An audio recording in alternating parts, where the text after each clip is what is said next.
Once upon a time, there was a cheeky pixie, a fairy godmother, a princess most charming.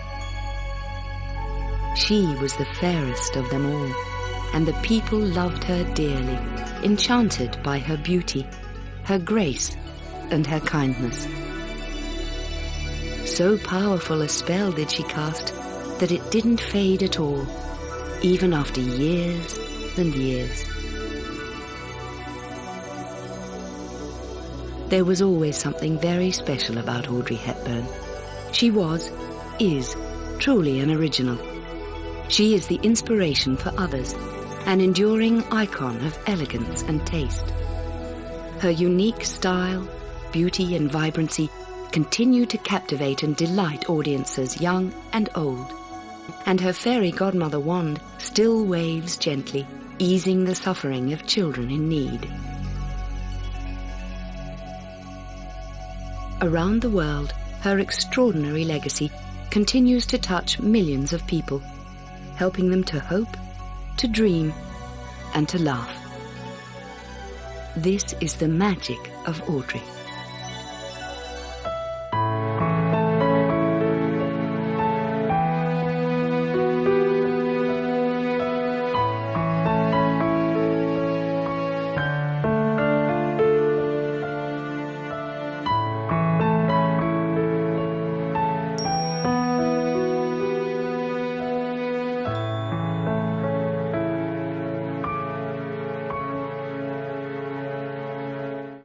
Won't you join me? In many ways, the story of Audrey Kathleen Ruston does read like a fairy tale. She was born in Brussels, Belgium, on the 4th of May in 1929. Her family was well-to-do, with strong aristocratic connections. Her mother, Ella van Heemstra, was a Dutch baroness from a long line of European nobility tracing back to King Edward III. Audrey's father, Joseph Ruston, was reputedly a descendant of James Hepburn, the 4th Earl of Bothwell, who became Mary Queen of Scots' third husband soon after husband number 2 died suspiciously. Audrey's father added Hepburn to the family name when Audrey was a child, and she legally became Hepburn Ruston.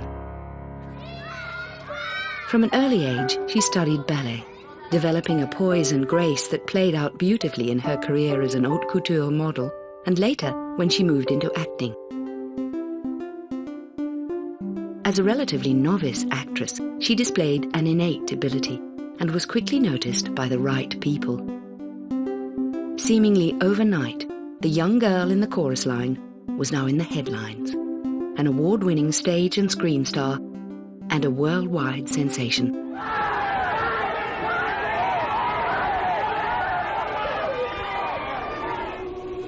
But true to the grimmest of Grimm's fairy tales, Audrey's story had its dark side. Her mother and father's marriage was not at all a happy one, and the 3 children, Audrey and her 2 older half-brothers, Alexander and Ian, sadly watched the relationship crumbling. And while clouds of conflict had gathered over the marriage, so too they began to brew over Europe. It was the early 1930s, and Adolf Hitler was about to change the world.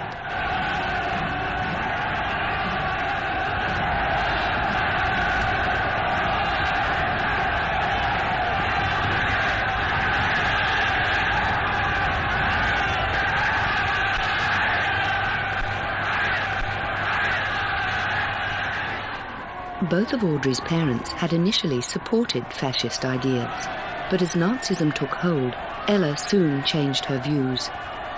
Joseph, however, was increasingly disconnected from reality, unable to hold a job and emotionally void. When Audrey was 6, he left the family, abandoning his only child. This experience, which she described as the most traumatic of her life, had a deep and lasting effect on her. But there was more trauma in store for young Audrey. At the age of 9, she was plucked from her English boarding school and sent to her grandfather's estate in Arnhem. Fearing the likely outbreak of war, Audrey's mother had decided to move her family to the safety of a neutral country, Holland.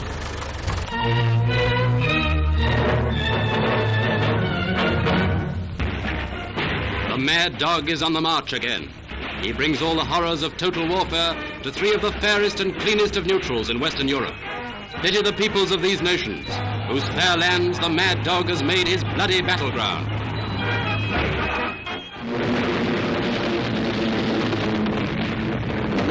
Holland was a nation that suffered particularly through the war, with a long and harsh enemy occupation. The underground resistance movement was strong, although the consequences were fatal for anyone caught. Audrey herself witnessed the execution of young men by the Nazis, including her uncle and a cousin of her mother's. One of her brothers was imprisoned, and the other was forced into hiding until after the war. Audrey also was at risk. She was officially a British subject, with a very English-sounding name. Her mother helped her take on a new Dutch identity. She became Edda van Heemstra. Despite the risks, Audrey regularly aided the Dutch underground, and on at least one occasion was almost caught. She frequently carried messages hidden within her shoes and danced in secret fundraising performances. Before long, however, Audrey was in no shape to dance. Holland's food and fuel supplies were seized by the German army, and thousands of Dutch civilians died of starvation and extreme cold during the winter of 1944. Audrey only survived by using flour from tulip bulbs to bake bread. By war's end, she was malnourished, suffering respiratory problems, and was anemic, conditions that would reoccur at various stages in her life. The emotional wounds also remained. The horrors and human suffering that she had seen made a lasting impression on her, and throughout her life she was as much defined by her spirit of compassion as she was by her creative spirit. She never forgot how it was to be truly hungry. She remained forever grateful for the food relief she and other children received from the United Nations. This was a debt of gratitude that she repaid over and over in her charity work with UNICEF.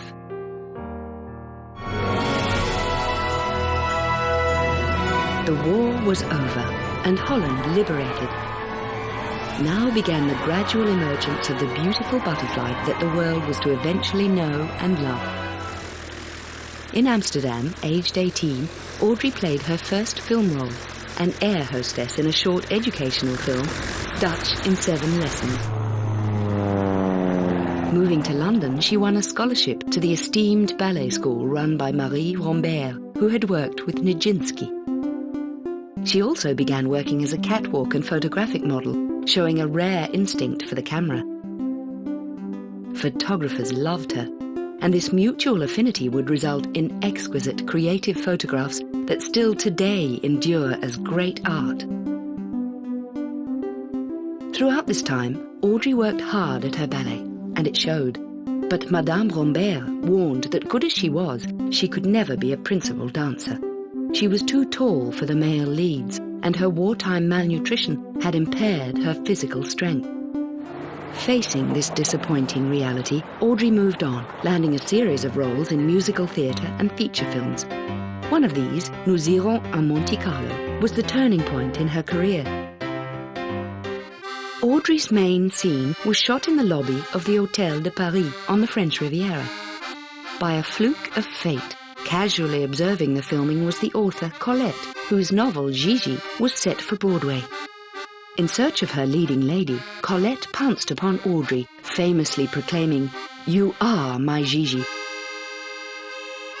Colette was right, and the show sold out for its 6-month run. Audrey Hepburn was now a Broadway star and was about to dazzle Hollywood. But let's go back a few short months behind the scenes at Paramount Studio and see something few outsiders are ever permitted to view. The first screen test of a new star. Against a flat gray background, a personality like Audrey's stands out like a sparkling gem as she tries on the glamorous wardrobe to be worn in Roman holiday.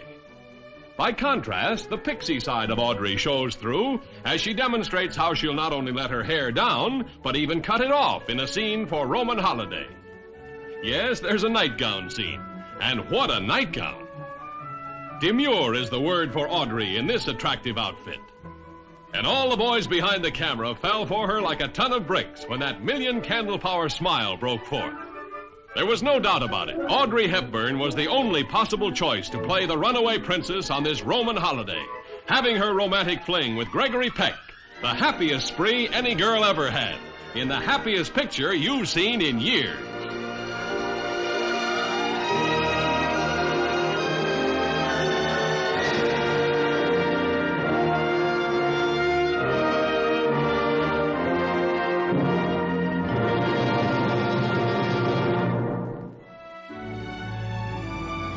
Very few actors have made such a remarkable impact in a first leading role.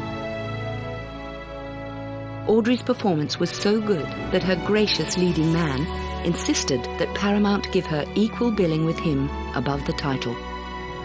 Gregory Peck predicted exactly the impact she would have.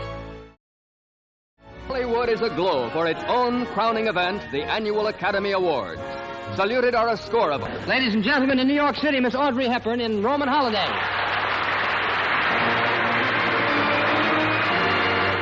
Audrey Hepburn is in New York, but a big in-person audience sees her come forward to receive her Oscar from Jean Herschel. The Dutch-born actress rose to fame in her first big-time role as the runaway princess in Roman Holiday. It's too much. I want to say thank you to everybody who in these past months and years have helped, guided, and given me so much. I'm truly, truly grateful and terribly happy. An unforgettable night for screendom's stellar performers. Audrey was off and running, and in a field of leading ladies, she was way out on her own. If there was a mold for manufacturing Hollywood stars, and by all appearances there was, Audrey had just broken it. As director Billy Wilder put it, after so many drive-in waitresses in movies, here is class. Hollywood's staple female star, the blonde, buxom bombshell, was suddenly upstaged by an unpretentious, unspoilt innocent who incidentally had no idea at all of her own natural beauty. Her character, in Love in the Afternoon, hints at her own views of herself. I'm too thin, and my ears stick out, and my teeth are crooked, and my neck's much too long. Whatever Audrey herself may have thought of her looks, men loved her, and women did too. Of course, she was exquisite to look at, but she was also thoughtful and genuine, not afraid to be herself. She was a real woman, and females around the world knew she had done them a great favor. After Roman Holiday, Paramount quickly moved into action. The successful stage play, Sabrina Fair, was the perfect vehicle for Audrey Hepburn. With two of Hollywood's leading men at her side, she cemented her star status, playing the chauffeur's daughter to William Holden, the rich younger brother party boy, and Humphrey Bogart, the rich older brother party pooper. It was this film that was the beginning of a most successful collaboration and a lifelong friendship. Although Edith Head was costume designer, director Billy Wilder wanted something very special for Sabrina's metamorphosis into the magnificent, shimmering beauty. He sent Audrey off to see an up-and-coming French fashion designer, Hubert de Givenchy. Not forewarned of the visit, Givenchy, on hearing that Miss Hepburn had arrived to see him, expected to see Katharine Hepburn. Nonetheless, he was impressed by Audrey and allowed her to make a selection from his last season's designs. He later commented, "My first impression was of some extremely delicate animal. She had such beautiful eyes, and she was so extremely slender, so thin." The delicate creature's selection was inspired reflecting her unerring instinct not just for style, but for Audrey style. The designs could have been purely meant for her, so perfect were they for each other.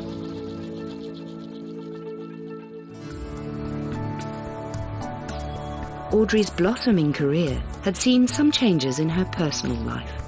Previously engaged, she'd realized the marriage wouldn't work and called it off.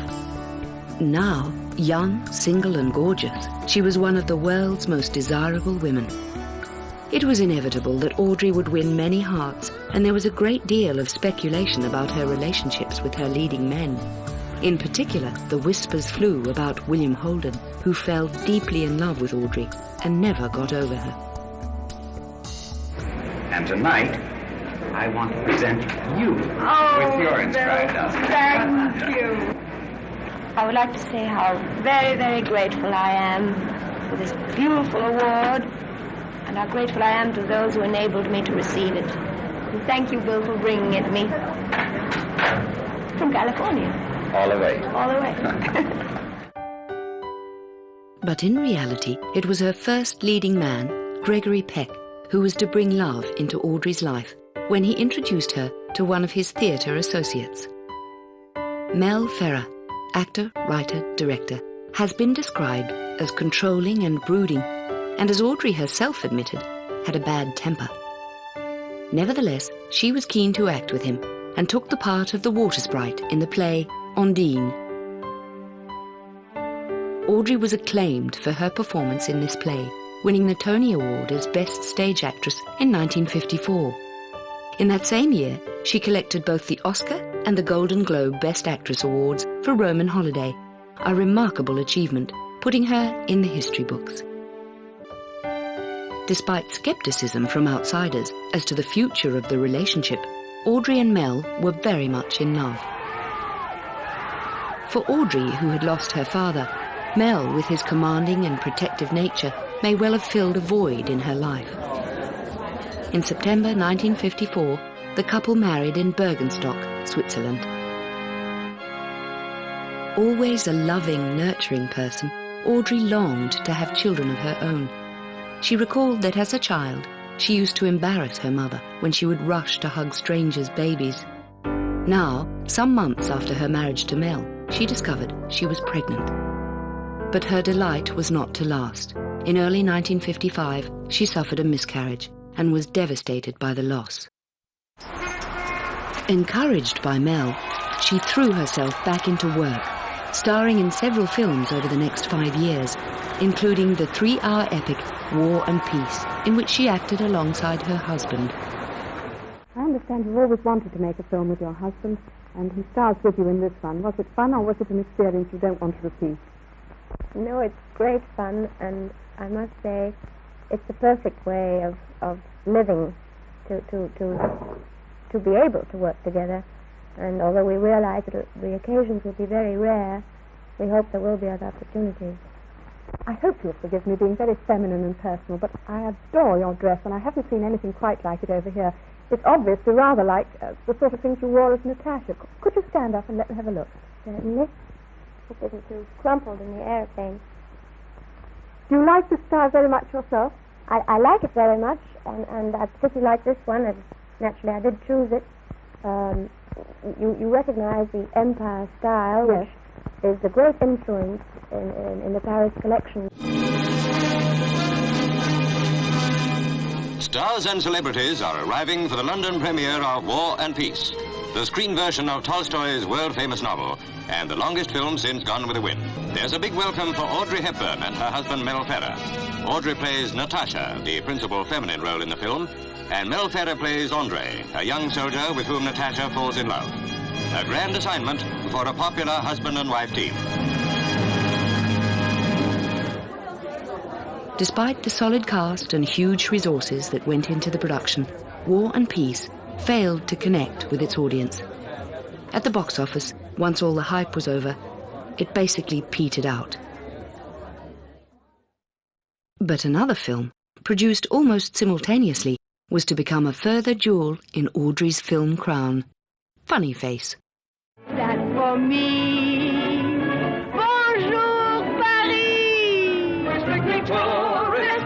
and titter and jeer. All we want to say is Lafayette, we are here on the spree. Bonjour, Paris.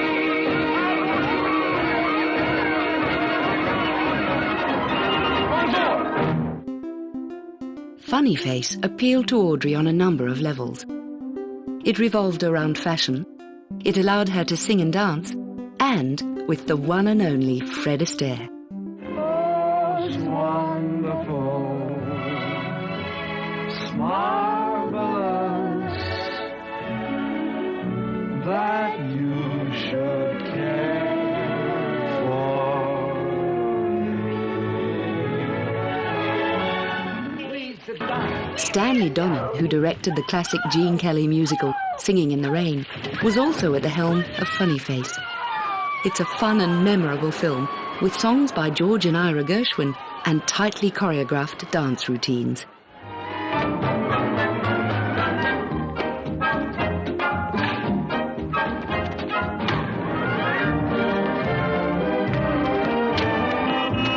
When Audrey rocks, you'll really roll, because this wonderful dramatic star is a revelation in her first great musical production, dancing up a storm in every style, from ballet to bebop.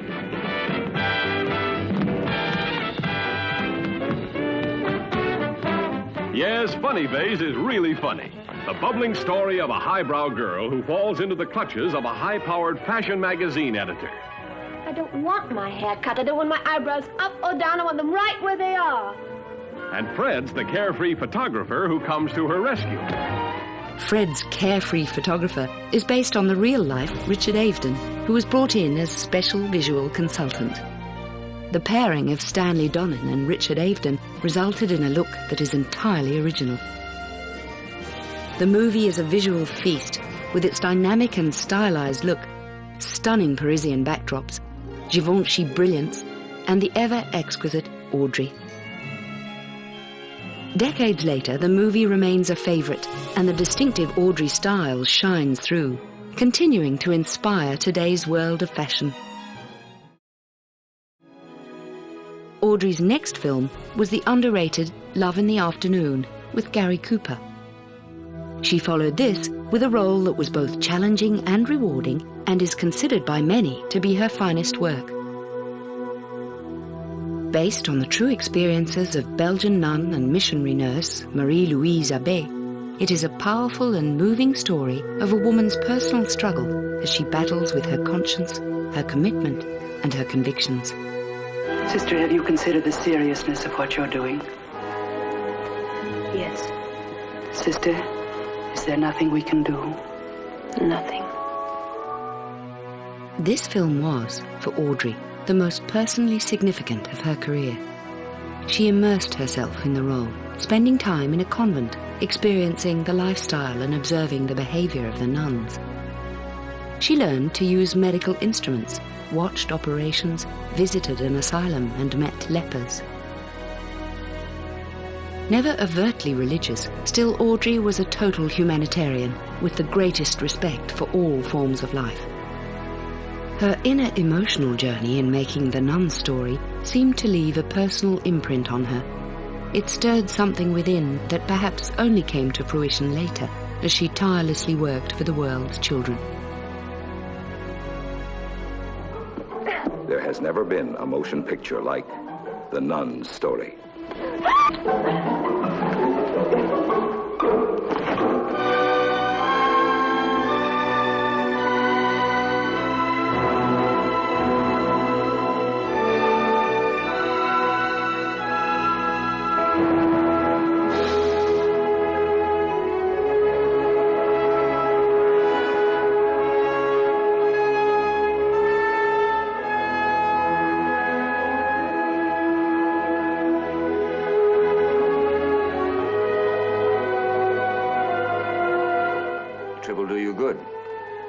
Meeting Father Mamelian will too. Religion hasn't made him tense and disciplined. A nun is a disciplined person. Yes, but not necessarily tense. As a surgeon, it's not my business to pry into the mind, but I'd say that tension is the sign of an exhausting inner struggle. Do you realize that every time you make me talk to you like this, I should go down on my knees before my sisters and proclaim my fault? For anyone who had dismissed Audrey Hepburn as just a lightweight actress, The Nun story proved otherwise. For her work, she was nominated for an Academy Award, a Golden Globe Award, and won the British Academy Award. With little rest, Audrey ploughed straight back in, completing 2 more films. The first, Green Mansions, cast Audrey alongside a pre-Psycho Anthony Perkins and was directed by Mel. The movie failed badly and was soon followed by another production that also flopped and was a personal disaster for Audrey. The Unforgiven was an implausible western with a demanding schedule involving many horseback scenes. Filmed in a harsh and remote Mexican desert, it was a tough shoot, and by the time filming began in January 1959, Audrey was in the early stages of an unexpected but very much wanted pregnancy. Soon into the shoot, disaster struck. Audrey was thrown from her horse, landing heavily on the rocky ground. She lay still, in pain, and terrified she'd lost the baby. She hadn't, but she had broken her back, 4 vertebrae, and was airlifted to hospital. At last, after several weeks, she was given the all clear, although still in much pain and anxious about the baby. She returned to finish the picture, bravely climbing back onto the same horse and doing her scenes. A few months later, she went into labor. The baby was stillborn. A deep gloom engulfed Audrey, but fortunately wasn't to last. In a short time, she fell pregnant again. This time she was taking no chances, resting patiently for the entire pregnancy.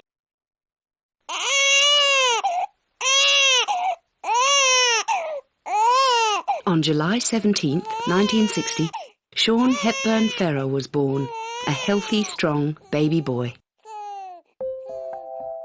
To Audrey, he was a gift, bringing her an unprecedented depth of happiness and fulfillment. Audrey revelled in motherhood. She loved the domesticity and the nurturing. She often said that she had a great need to love and be loved. Being a mother allowed her to do exactly that in abundance.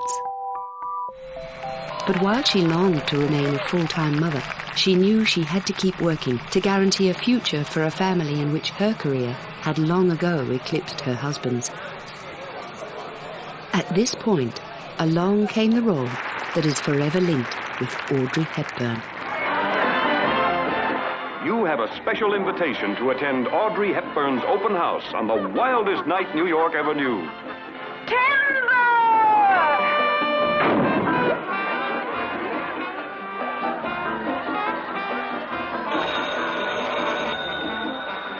Yes.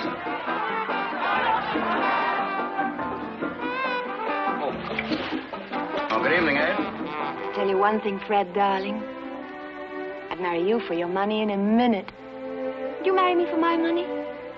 In a minute. So I guess it's pretty lucky neither of us is rich, huh? It was Breakfast at Tiffany's that cast Audrey once and for all as the icon of style, making her the role model for ongoing generations.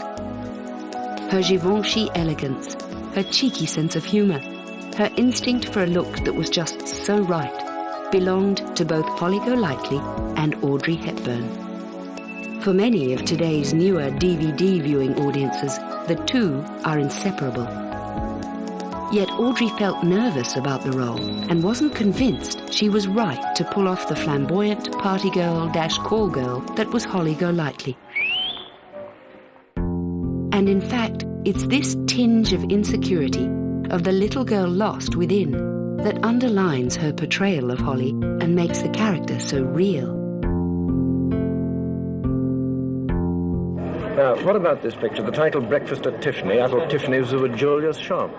Yes, well, it is, and the title comes from the fact that this girl gets a great lift and fun out of walking down Fifth Avenue at the crack of dawn with a breakfast which she's bought in a drugstore and looking in the window at Tiffany's. What sort of a girl is she? She's what they call in America these days a kook. What does that mean? Spelled with a K, I believe. Which is a dizzy, gay type of girl. Anything like you? I'm not quite that way, no. After breakfast at Tiffany's, everyone wanted Audrey, and she drove herself hard to balance her demanding career with being a loving, caring mother to her son. How long are you staying here? Just until tomorrow morning. Why such a short visit? Well, because I only just left for the night and to come here and to aid this wonderful charity for muscular dystrophy, and I can't leave my young son any longer because he has no nurse at the moment, and my husband and a friend is there, but I must rush back. How is he? He's wonderful, thank you. Good. What about your future plans? Any more pictures? I'm afraid I have none at the moment. There are plans, but none of them have been decided on, so I have no titles of pictures to give you or anything. But we'll soon see. We soon did see. First, she filmed The Children's Hour with Shirley MacLaine and James Garner, followed almost immediately by 2 movies filmed back-to-back in Paris. The first of these, Paris When It Sizzles, is a light-hearted spoof, a little crazy, but nothing compared to the actual events off-camera. Starring with Audrey was the still lovelorn William Holden, whose moods swung between hope and despair as he tried unsuccessfully to woo Audrey. Production frequently ground to a halt as Holden, by now an alcoholic, plunged deep into the bottle, drowning his misery and himself, before being carted off to rehabilitation and then bouncing back to repeat the whole cycle again. The end result was not great. At the box office, Paris didn't sizzle, it fizzled.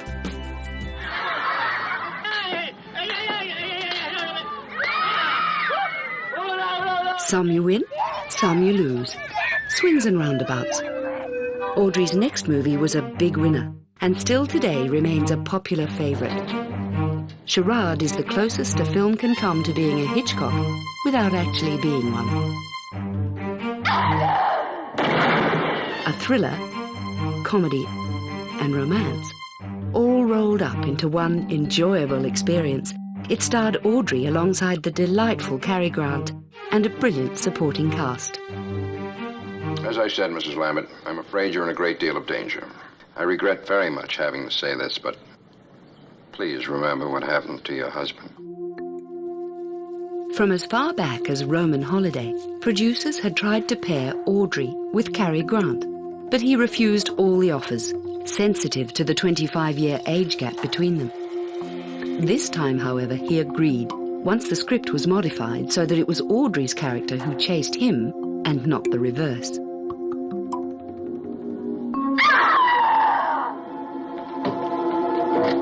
Reggie? Got you. The 2 leads shared a happy working relationship, prompting Cary to remark, "All I want for Christmas is another movie with Audrey Hepburn." In just a short time, Cary Grant's Christmas wish was handed to him on a platter. Politely, he declined, knocking back none other than Jack Warner, who was about to embark on a massively expensive, controversial, and ambitious production. Finally, on February 6th, 1962, the most important motion picture purchase of modern times was headlined by newspapers, television, and radio. $5 million paid for Fair Lady by Warner's. The tremendous price paid for the film rights gave evidence of the scope envisioned by Jack Warner, who personally undertook the production. This was further supported by the announcement that Audrey Hepburn would play Eliza Doolittle.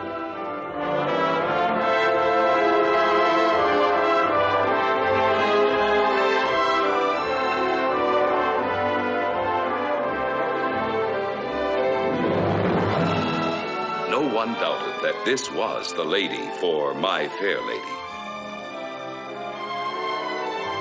The indisputable first choice for the role of Professor Henry Higgins was Rex Harrison, the man who created the character. Despite the studio spin at the time, the casting was not totally a foregone conclusion. Many people staunchly believed that the 2 stars of the stage show, Julie Andrews and Rex Harrison, had earned the film roles. Jack Warner, however, didn't agree, feeling Julie Andrews lacked the film experience and Rex Harrison lacked star status. Instead, he offered the role of Professor Higgins to Cary Grant, who turned it down, insisting that only Rex Harrison could and should play the part. While Warner ultimately accepted this, he refused point blank to even consider Julie Andrews, insisting that Audrey was the only contender for Eliza Doolittle. With this understanding, Audrey accepted the role.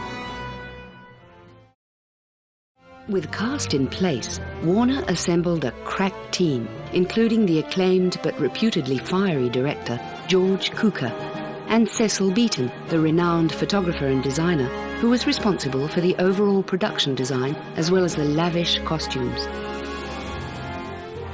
For months, almost the entire Warner Brothers studio was devoted to the most elaborate preparation in its history. Exquisite silks and satins, furs and jewels were skillfully turned into elegant finery. Massive studio sets were built. Whole sections of London were constructed in perfect detail. The grandeur and squalor of Covent Garden, the splendour of the Embassy Ballroom, the richness of Professor Higgins's study, the high fashion of Mrs. Higgins's drawing room.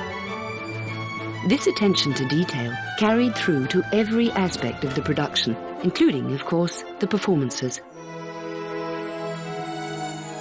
Audrey worked hard on her Cockney accent, and even harder on the songs, recording tracks of such a standard that her singing drew spontaneous applause from the crew.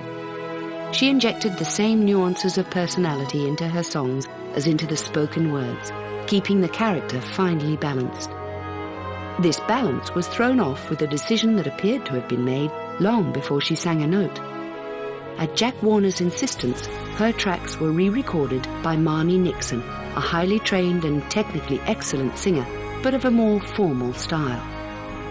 The result is a mismatch between the voices, but worse, of the character. One delivery is warm, natural and freewheeling, the other tight, perfect, but unnatural. The decision was a sad flaw for an otherwise magnificent production. It also probably ended any chance of an Oscar nomination for Audrey. The enormously successful My Fair Lady received 12 Oscar nominations, including all the major acting awards except Best Female Actress. At the awards ceremony, Audrey, who must have felt slighted, graciously presented Rex Harrison with his Oscar and then looked on as Julie Andrews came on stage to collect the Best Actress award for Mary Poppins. Julie Andrews' opening words must have made My Fair Lady's producer squirm. First of all, I'd like to thank Jack Warner. Despite this disappointment, Audrey's relationship with Julie Andrews was very friendly. She typically got along with most people. But there was one relationship causing her a great deal of anxiety and unhappiness. For a long time, Audrey and Mel's marriage had been in difficulty. Mel, who was an ambitious and driven man, found it increasingly difficult to cope with his wife's success when his own star was fading, and there were the ongoing rumours about Mel and other women. At the royal premiere of My Fair Lady, Audrey appeared uneasy and tense, although the couple made an effort to present a united front. There seems little doubt that Mel cared enormously for Audrey, but his love manifested itself by dominating and stifling her. Audrey, for her part, wanted desperately to keep the marriage alive, maybe because of her own childhood suffering at her parents' breakup. Together, the pair made a renewed effort and bought a family home in Switzerland, a quiet and tranquil retreat where Sean could have a normal upbringing. Audrey's haven for the rest of her life, it was aptly named La Paisible, or the Peaceful. But much as Audrey loved being a stay-at-home mother, she was heavily in demand and made another film in Paris, the enjoyable and popular How to Steal a Million, with Peter O'Toole. Soon after returning home, she suffered yet another miscarriage. She returned to work, taking on what was one of her most difficult and acclaimed roles in Two for the Road, alongside Albert Finney. The film details the unravelling of a marriage, and in many ways for Audrey, had uncomfortable parallels with her own marriage. It was an intense film, and during production, it became apparent that it had its own special intensity for the two leads. Audrey, now 37, seemed playful and relaxed. Director Stanley Donen described her as free and happy, something he'd not seen before with her. But very quickly the gossip magazines swooped, forcing Mel, it was rumoured, onto the offensive, with the potential for an ugly and damaging divorce that would most of all hurt Sean. The result was probably inevitable. Audrey and Finney went their own separate ways, and the Hepburn-Ferrer marriage, for now, limped on. Doggedly pursuing success in the film world, Mel had secured a contract to produce a thriller, Wait Until Dark, with Audrey playing the lead. Although this meant being separated from Sean, Audrey had agreed for marriage rather than career reasons. The film is now a nail-biting classic, with Audrey playing a blind woman, terrorized in her own apartment. Her totally believable performance is what makes it such a gripping film, and earned her a 5th Oscar nomination. Perhaps it was the strain of working together, but more likely the increasing talk of Mel's female companions. In any case, by the end of 1967, the 13-year-old marriage was over, and Audrey effectively retired from film to be a full-time mother to Sean. Almost 1 year later, the divorce was finalized. Perhaps not surprising for someone who so much needed to give and receive love, Audrey's status as a single mother didn't last long. Very quickly, and maybe rashly, she married Andrea Dotti, an esteemed Italian psychiatrist and member of the aristocracy. Fortunately, this marriage blessed Audrey with a second son, Luca, born in February 1970, and again Audrey found great fulfillment in her role as a mother. But the marriage was ultimately unhappy, with the younger Dotti unable to resist other women almost from the beginning. Again, Audrey held on for the sake of the children, but by 1978 it was effectively over, and the couple later divorced. It was while married to Dotti, once the boys were old enough, that Audrey was lured back to the screen after a 9-year absence. She appeared with Sean Connery in Robin and Marion, a film for which both actors drew high praise. Over a period of several years, Audrey appeared in only a handful more productions, seldom tempted to go before the cameras again. But by 1981, Audrey was moving into a new phase of her life, a time of great happiness and contentment, with at last a man who was absolutely right for her. Generous and loving with a giving nature much like Audrey's, Dutch-born Robert Walders was her genuine soulmate. They shared much in common, and when at home, took delight in a simple but idyllic lifestyle in La Paisible, soothing environment.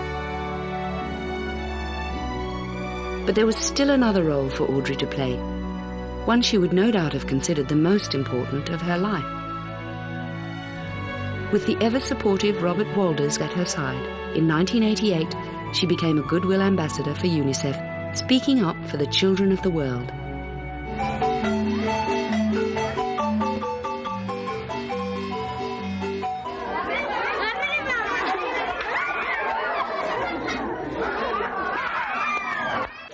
It smells so good.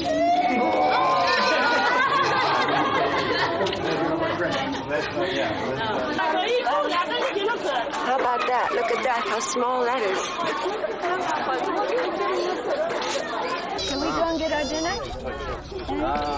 We go there and get our dinner?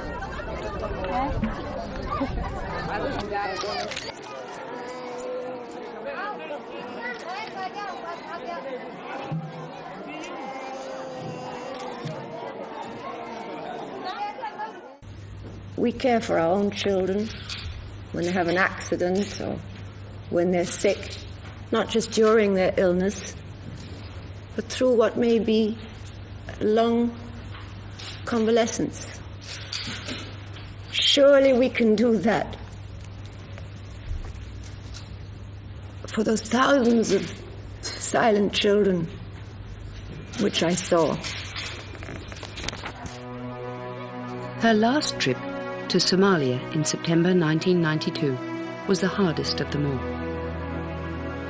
The terrible suffering she saw, the children dying daily, the loss of hope were emotionally draining. But Audrey also knew something else was wrong. She was in great physical pain. She returned to New York and in November was diagnosed with cancer of the colon. The treatment was unsuccessful. It was already too late. Audrey now just wanted to be at home, but she was extremely sick and doctors warned she would not cope with the journey. Givenchy kindly organized a private jet to take her home safely and in comfort. At La Paisible, the peaceful, she spent her last Christmas with the ones she loved. On January 20th, 1993, at peace with herself, she gently left.